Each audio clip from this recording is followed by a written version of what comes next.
Katanya taurun wa nash'atu ahlil jannah ala khilafi tauri wa nash'ati ahli dunya.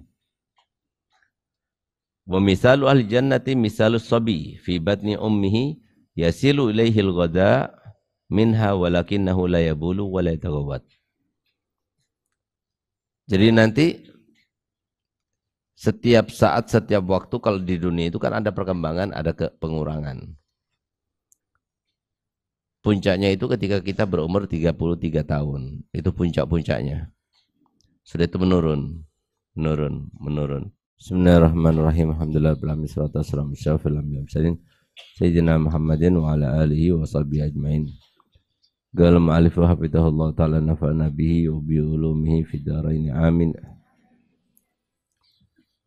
Mazilna fi bahthi anil jannah wa nar ila an qala Wasu'ila Syekh Al-Imam Abdullah bin Alwi Al-Haddad radhiyallahu anhu an atsami ahli jannah wa kalamihim ayakunu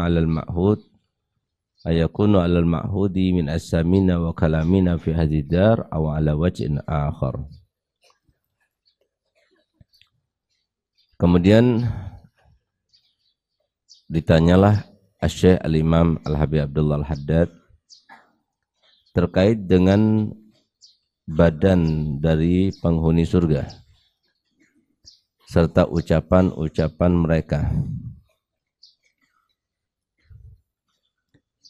Apakah badan mereka seperti badan yang kita miliki sekarang ini? Begitu pula bahasa yang kita gunakan nanti seperti bahasa yang sekarang kita gunakan atau dengan bentuk yang lainnya. Fa'ajabah, maka kemudian dia menjawab dengan perkataannya, na'am, iya betul, alal ma'hud min asamina wa kalamina wa ta'amina wa syarabina ila akhir ma ta'atahu. Betul, bahwasanya badannya itu seperti badan yang dia ketahui ketika di dunia. Ucapannya juga, makanannya juga, minumannya juga. Dan tidak boleh seseorang an ya'taqida ghayra dzalika 'ala dhahiri ma warada fi kitab was sunnah min ghairi ta'wil. Akan tapi tidak boleh seseorang nanti kemudian berkeyakinan bahwasanya badan kita itu beda dengan badan yang sekarang ini. Karena itulah yang tampak dan zahir dalam kitab dan sunnah tanpa ditakwilkan. Illa anna ajsam ahli jannah a'dhamu min hadhil asam kama warad. Hanya saja badannya ahli surga itu lebih agung, lebih besar daripada badan yang sekarang ini. Wa takunu mudrakatuha awsa'u bikasir hatta balagna anna syakhsa fi ahli jannah yanduru binadratin ila masafati sab'ina sana min kulli jihah. Hanya saja fungsi daripada semua anggota tubuh kita itu lebih sempurna sehingga dikatakan katanya pandangannya saja, pandangan penghuni ahli surga itu sejauh perjalanan 70 tahun namanya. Berarti kan jauh sekali pandangannya itu. Walahum fin nikahi wal akli wa ghairihima ittisa'un adim yaliku bizalikal mautin. Dan mereka di dalam pernikahan juga berbeda. Jadi setiap ahli surga itu mempunyai kemampuan untuk tidur bersama pasangannya itu melebihi berlipat-lipat daripada ketika di dunia. Kemampuan untuk makan, kemampuan untuk minum. Kemudian makanan itu kemudian tidak menjadi berada di pencernaan yang kemudian diarahkan ke seluruh tubuh menjadi sebuah stamina dan sebagiannya lagi menjadi kotoran. Itu tidak lagi seperti itu, tapi semuanya itu makanan itu tidak perlu menjadi stamina, karena stamina itu sudah ditetapkan Allah Ta'ala tidak perlu dari makanan, tapi makanan yang dimakan oleh mereka kemudian menjadi minyak wangi yang menjadikan mereka lebih wangi lagi dan sebagainya. Yaliku bizalikal mautin, yang sangat sesuai atau pantas bagi mautin itu. Jadi artinya gini, setiap orang nanti ketika dimasukkan ke dalam surga bukan berarti satu bentuk sama, seperti dikatakan, seperti kita pernah dengar, yang laki seperti Nabi Adam atau Nabi Yusuf semuanya, perempuannya seperti Sayyidatuna Hawa gitu. Enggak gitu. Kalau seperti itu gimana kita bedakan mana Ustaz Segap mana yang lainnya gitu. Nah, jadi tetap wajah itu tapi menjadi lebih bagus bentuknya. Sehingga kita itu tidak salah. Jadi enggak ada yang salah. Jadi kalau seumpama ada yang dilahirkan dalam keadaan enggak sempurna, disempurnakan sama Allah. Cuma masing-masing itu dibikin secantik mungkin sehingga semua orang itu mengatakan ini tampan, ini cantik. Nggak ada yang nggak tampan, nggak ada yang nggak cantik.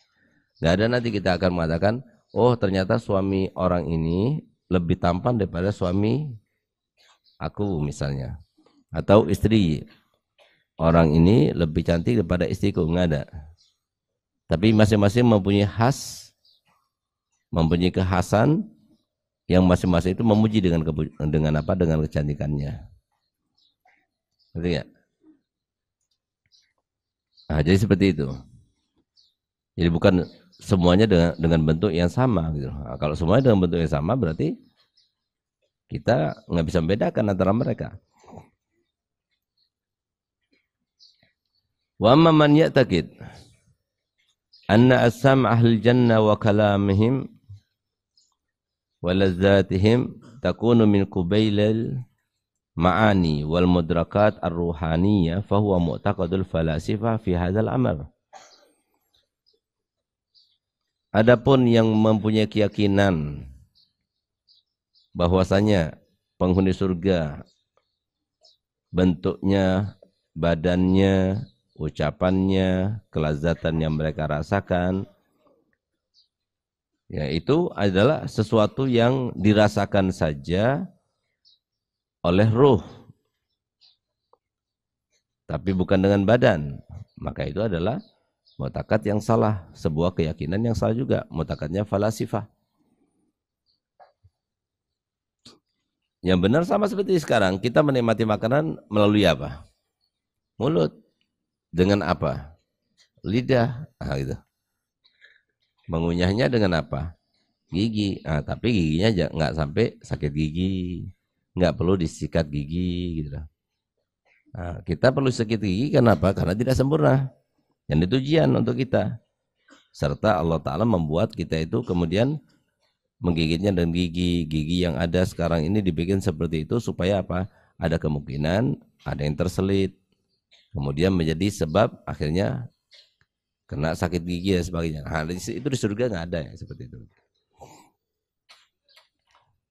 Jadi nggak perlu ada anggota atau organ-organ tubuh kita yang kemudian fungsinya itu tidak sempurna menjadi sebab akhirnya kita itu sakit. Itu nggak ada. Itu dihilangkan oleh Allah Ta'ala itu. Ada rambut ya yang selalu rapi, walaupun bangun tidur rapi gitu, karena lurusnya dan sebagainya. Nah itu nanti rambut itu seperti itu gitu. Sehingga nggak perlu inti ngerapikan dengan sisir, itu nggak perlu, nggak ada sisir di sana. Gitu. Jadi selalu rapi. Jadi kehidupan yang sangat menyamankan, yang ada itu cuma kenikmatan. Tidak ada kesengsaraan, tidak ada kepayahan, tidak ada kepenatan. Nah, gitu. Itu yang kita yakini. Sebagaimana kalau seumpama kita berharap, coba ya, kalau nggak pakai nyisir-nyisir rapi terus kan enak, nggak ngambil waktu. Gitu. Coba ya, kalau seumpama kita itu misalnya nggak pakai bedak sudah apa? Sudah glowing, sudah apa? Udah rapi, udah seger. Nah, itu yang coba oh itu semua terlaksana dengan sendirinya di sana. Jadi nggak perlu sampai kita kemudian berbeda atau melakukan sesuatu seperti tatkala kita di dunia. Tambah bagus bedaknya, tambah bagus hasilnya. Nggak ada lagi di situ. Tambah bagus upayanya, tambah bagus hasilnya. Enggak ada lagi. Semuanya itu enggak ada. Yang ada itu cuma tinggal menikmati aja. Nah, sehingga apa? Kalau kita ngambil buah misalnya, buah mangga. Ketika kita mau ngambil, udah ada buah mangga itu tinggi, buahnya itu enggak ada. Semua itu merendah. Sehingga ketika kita petik satu, keluar lagi satu.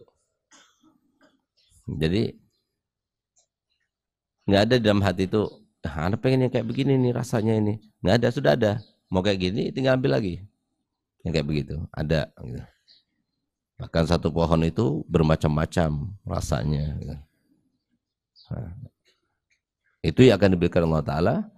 Nah, ala kulli hal bahwasanya semua ini yang penjelasan ini kembali kepada mala ainun ra'at wala udhunun wala khatara ala qalbi bashar. Jadi enggak pernah dilihat oleh mata. Enggak pernah didengar oleh telinga. Bahkan enggak pernah terlintas dalam pikiran kita lintasan terkait dengan kenikmatannya itu kayak gimana, itu sama sekali enggak pernah. Itu kenikmatan surga itu. Apa sih yang bisa kita rasakan kenikmatan surga di sini yang bisa menjadi pemicu bagi kita untuk kita meyakini dan kita berhasrat untuk mendapatkan surga? Ya banyak. Makanan, ada makan yang paling enak. Kita beda selera kan. Ada yang suka makanan ini, ada yang nggak suka. Bagi setiap orang yang dia sukai ada di surga. Yang dia senangi ada di surga gitu. Ada yang suka pedas, ada yang nggak suka pedas. Di situ ada. Tapi nggak sampai kepedesan, sampai seperti sampai merah bibirnya itu enggak. Nah, jadi semuanya itu berada di titik paling nikmat tapi tidak menyengsarakan. Kenapa? Di saat itulah kita itu hanya mendapatkan upahnya saja. Sekarang kita kerja. Ketika di surga itu enggak ada darul jaza. Darul jaza itu apa? Rumah pembalasan. Rumah pembalasan berarti apa? Sama sekali enggak ada kerjanya lagi udah. Kerja itu capek. Tapi kalau kita mengambil upah, menikmati, itu enggak ada capeknya. Makan enggak capek, minum enggak capek. Nah, gitu. Ada tidur pun enggak ada di situ gitu. Kenapa? Memang mau tidur, nikmat semua. Enggak ada habis-habisnya. Habis makan ini ke sana ada makan lagi. Nggak nunggu sampai tunggu agak lapar dulu makan lagi biar lebih enak, lebih nikmat makannya. Nggak ada, terus. Jadi makan itu setiap makan, setiap minum itu nikmat terus. Kenapa? Karena makanan dan minuman itu termasuk kenikmatan. Sehingga di surga itu ada tanpa batas. Nah, jadi nggak ada batas kenyangnya, batas puasnya kita minum, nggak ada. Terus gitu. Nah, yang ada itu adalah bergonta-ganti dari satu keinginan yang lainnya hanya dengan kita mengatakan kun fayakun gitu. Apa saja yang kita inginkan langsung terlaksana. Khusus nanti hari Jumat, setiap hari Jumat itu namanya itu adalah yaumul liqa gitu atau yaumus suq. Hari pasar, jadi ada pasarnya juga, tapi pasar bukan jual beli. Gitu. Karena pada hari Jumat itu, ya seperti esok hari, itu Allah Ta'ala akan mengundang seluruh penghuni surga. Seluruh penghuni surga mendapatkan kemuliaan dan penghormatan, suatu kehormatan dengan bentuk undangan yang datang daripada Allah. Di undangannya itu tertulis, alhamdulillah. Minal hayyil ladzi la yamut ilal hayyil ladzi la yamut. Dari zat yang tidak akan mati untuk selama-lamanya kepada zat yang tidak akan mati selama-lamanya. Di dalamnya dibuka, di situ ada tulisan. Ya abdi inni mushtaqun lak fazurni. Wahai hambaku, aku rindu kepadamu, maka kunjungilah aku. Setiap penghuni surga akan dapat. Nah, masalahnya di situ, yang hadir itu adalah laki-laki saja. Perempuannya itu ada di rumah. Kenapa? Karena disebutkan oleh Nabi SAW setelah mereka pulang nanti masing-masing ke rumahnya, para istri itu mengatakan, wahai suamiku, engkau lebih gagah lagi dari sebelumnya, lebih tampan lagi dari sebelumnya, lebih prima lagi dari sebelumnya, lebih. Berarti kan nggak ikut gitu loh. Nah, ada pula yang mengatakan bahwasanya mereka itu melihat Allah Ta'ala itu dari surganya tanpa hadir di tempat pertemuan. Nah, jadi semua nanti berada di satu tempat yang sangat indah, masing-masing dengan tempatnya, sudah tahu tempatnya. Nah, kemudian Allah Ta'ala berikan jamuan dengan jamuan yang istimewa, yang kemudian setelah mereka itu menyantapnya, memakannya dan sebagainya, kemudian Allah Ta'ala menurunkan air hujan kayak gerimis kita. Gerimis tapi minyak wangi. Sehingga ketika air itu menimpa ke badannya itu lebih kinclong, lebih glowing, lebih kuat, lebih harum, lebih semuanya. Setelah itu diperintahkanlah Nabi Allah Dawud yang mempunyai suara yang sangat merdu untuk membaca Al-Quran, yang dibaca Al-Quran. Sehingga apa? Mereka merasakan nikmat luar biasa. Setelah mereka diperdengarkan suaranya Nabi Allah Daud, barulah kemudian Allah menampakkan wajahnya. Di saat itulah mereka mengatakan subhanallah walhamdulillah wala ilaha illallah wallahu akbar. Satu-satunya zikir yang dibaca oleh ahli surga itu adalah subhanallah walhamdulillah wala ilaha illallah wallahu akbar. Itu yang mereka bisa lakukan. Dan itu karena kesenangan, karena kegembiraan, karena kebahagiaan mereka itu membaca, bukan karena keterpaksaan. Sekarang kan kita terpaksa. Kenapa kita baca tasbih? Kenapa kita baca tahmid? Kenapa kita baca takbir? Untuk supaya kita dapat pahala sebaik-baiknya. Untuk kita supaya dekat pada Allah. Nanti bukan seperti itu lagi. Jadi kita baca tasbih, tahmid, takbir itu, tapi bukan untuk mendekatkan diri kepada Allah. Tapi untuk bersyukur dan bersyukur dan bersyukur, nggak ada habis-habisnya itu. Itu yang kita baca. Waqala al-Imam Abdullah bin Muhsin al-Attas, dan berkata Imam Abdullah bin Muhsin al-Attas yang dimakamkan di Empang.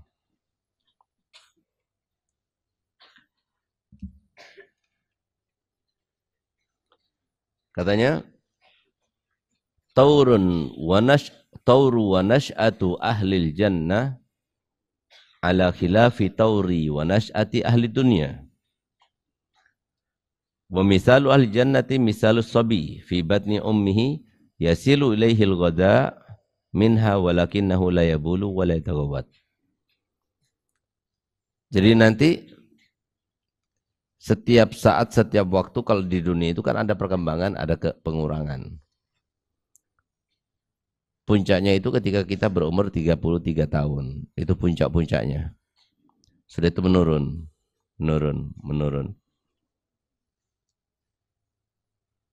Wa man nu'amirhu nunakisu afala yaqilun. Jadi orang yang bertambah umurnya berarti kami akan kurangi kemampuannya semuanya. Jadi puncak-puncaknya itu 33 tahun. Nah, itu secara bertahap mereka bertumbuh. Dikit-dikit mereka itu bertumbuh. Sampai ketika sudah berumur 33 tahun puncaknya, lalu menurun. 33 tambah 33 berapa? 66. Kebanyakan umumnya sudah saat itu meninggal. Antara 60 tahun sampai 70 tahun kata Nabi SAW. Itu lemah-lemahnya orang nanti. Tambah lewat 70, ya tambah lemah. Itu yang terjadi. Tapi nanti di akhirat tidak ada lagi. Pertumbuhan itu tetap ada, tapi tanpa mereka itu membutuhkan kepada pembuangan.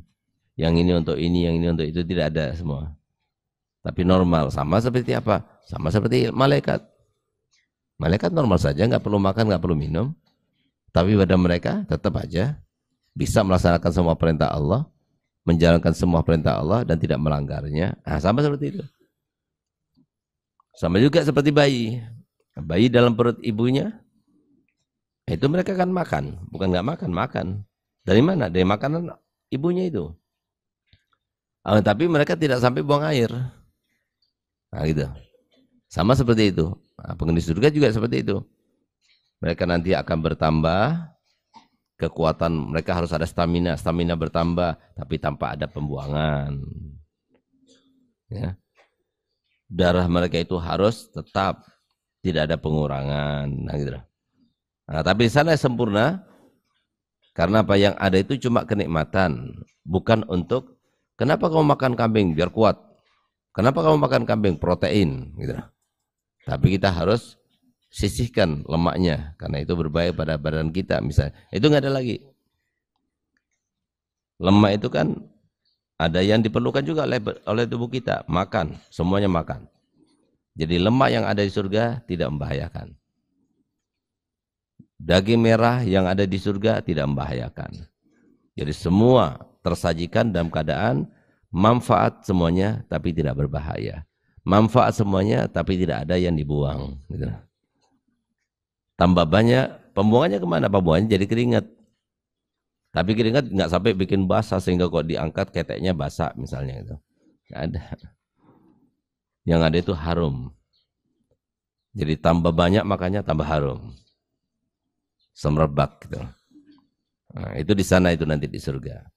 Tapi di sini kita diumpamakan bahwasanya orang itu bekerja. Semua orang mau bersih harus kerja dulu. Gimana caranya? Mandi. Orang mau kenyang harus kerja dulu. Gimana caranya? Masak makanan, mengolah makanan, baru kemudian dimakan. Tapi kemudian harus ada pembuangan setelah kita makan. Gitu. Diambil vitaminnya, dibuang, diarahkan ke semua organ. Tapi nanti ada pembuangannya. Yang nggak perlu kita buang. Di surga nggak ada itunya. Usahanya nggak ada, upayanya nggak ada, tapi yang ada itu menikmati dan menikmati dan menikmati. Nah, kita sudah ada kan? Yang semacam itu bentuknya dalam kehidupan kita ada. Contohnya apa? Contohnya ketika kita itu sedang bertamu, sedang berdakwah, kita dihormati, dimuliakan orang, ya kan?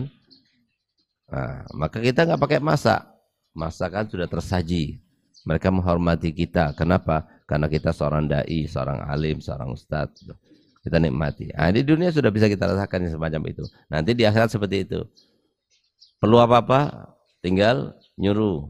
Kenapa? Di situ ada wildan. Wildan itu siapa? Anak-anak kecil yang lucu-lucu, yang Allah ciptakan sebagai pembantu bagi penghuni surga, yang diambil dari anak-anaknya orang kafir yang meninggal dunia dalam keadaan belum balik. Itu jadi wildan nanti. Tergantung, kalau dia itu orangnya ahli takwa, tinggi derajatnya, wildannya banyak. Nah, tapi paling sedikitnya orang kalau masuk surga, bidadarinya 70 bidadari, 2 dari wanita solihah dunia. Itu paling rendahnya. Besarnya surga, paling rendahnya ahli surga seperti bumi dan langit. Dari semua bumi ini milik kamu, satu orang. Sama langitnya itu milik satu orang. Tapi kita nggak mau yang semacam itu paling rendah itu. Kita pengen yang lebih besar lagi. Siap untuk menghuninya? Nah, sekarang harus sabar. Betul. Kenapa? Untuk kita mendapatkan sesuatu kita harus sabar. Nah, itu di dunia. Tapi nanti di akhirat, tinggal kita menikmatinya. Sama seperti Abuya. Abuya Habib Hasan, waktu bangun pesantren, susah payah. Cari sana, cari sini, hutang sana, hutang sini. Anak-anaknya semuanya diajari sendiri, dididik sendiri, sampai diberangkatkan keluar sana. Nah, sekarang tinggal meti hasilnya. Sekarang jumlahnya murid ada 15.000. 15.000 itu mereka sholat, beliau dapat kiriman. Mereka ngaji, dapat kiriman. Sekarang ini seperti, sekarang Kita belajar, beliau dapat kiriman. Nah, 3 peti hasilnya. Sama seperti itu. Jadi yang kita bangun sekarang ini adalah untuk kita sendiri. Nah, oleh karena itu maka nggak ada yang nggak mungkin. Sebagaimana kemungkinan itu ada di dunia, maka di surga itu seperti itu. Kok bisa saat di surga itu orang makan tapi nggak pakai buang air, seperti bayi. Kok bisa saat orang itu makan tapi tidak pakai kenyang, gitu. Nah, itu ada perumpamannya semua di dunia. Nah, tapi yang ada di akhirat nanti itu di atas gambaran kita. Kenapa? Kalau seumpama ada orang yang cerdas, dia itu bisa meliputi banyak hal. Ketahuilah di surga lebih daripada itu. Karena apa? Mala ainur ra'at wala udhunun sami'at wala khatara ala qalbi bashar. Nah, masalahnya kita ini termasuk menghuninya atau tidak? Nah, itu. Kalau kita termasuk menghuninya, beruntung kita. Dan semoga kita termasuk yang menghuninya. Nah, siapa yang menghuninya? Yang paling capek, dia yang paling bagus. Yang paling ringan, yang paling senang, dia paling tidak dapat. Yang paling banyak menangisnya, yang paling banyak ketawanya kelak nanti di akhirat. Tapi yang paling banyak ketawanya di dunia, maka yang paling banyak menangisnya kelak nanti di akhirat. Nah, semua itu kebalikannya seperti itu. Sama seperti orang-orang kaya. Orang kaya itu adalah orang yang paling capek mencari dunia. Nah, tapi nanti di surga kita kaya tapi tanpa mencari. Tapi kalau tanya, siapa orang yang paling capek mencari dunia? Orang kaya. Siapa orang yang paling capek mencari ilmu? Orang alim. Siapa orang yang paling capek mencari jabatan? Para pejabat paling tinggi. Itu yang paling capek. Nah, itu di dunia. Harus begitu caranya, tahapannya. Tapi nanti kalau di akhirat tinggal nikmatnya saja, tapi capeknya nggak ada. Nah, jadi oleh karenanya kita habiskan seluruhnya untuk akhirat. Nah, tapi sekarang kita bekerja, kelak nanti di akhirat tidak perlu kita kerja lagi. Kerjanya bagaimana? Nah, nafsu yang menjadi sebuah penghalang bagi kita, lawan. Kita kendalikan. Harus apa kata kita, bukan kita apa kata nafsu. Waktunya bangun, waktunya makan, waktunya kita belajar. Nah, gitu. Nah, nanti kalau sudah kita kendalikan, kita menjadi raja, maka nafsu ini kemudian akan takluk kepada kita. Tapi kalau kita ikuti sekali, 2 kali, akhirnya kita yang takluk kepada hawa nafsu. Nah, nafsu itu harus diperangi, harus kendalikan sampai kita menjadi raja. Dan itu nggak mudah. Kenapa? Karena menjadi raja beneran nggak mudah. Menjadi presiden beneran nggak mudah. Harus bekerja keras, harus berusaha, berupaya. Sama seperti itu. Nah, nanti kalau kita menjadi raja di sini, ya, karena kita mengendalikan nafsu kita, nanti di surga seperti itu juga. Itu harapan kita. Nah, kita mohon pada Allah Ta'ala, semoga kita semuanya dimudahkan Allah Ta'ala untuk menjadi orang-orang yang mendapatkan kemudahan untuk bekerja, berusaha, berupaya untuk meraih ridhonya Allah dan Rasulnya. Ala hadhihi niyyah wal kulliyatin salihah wa ala man wasafuna salih. Al-Fatihah.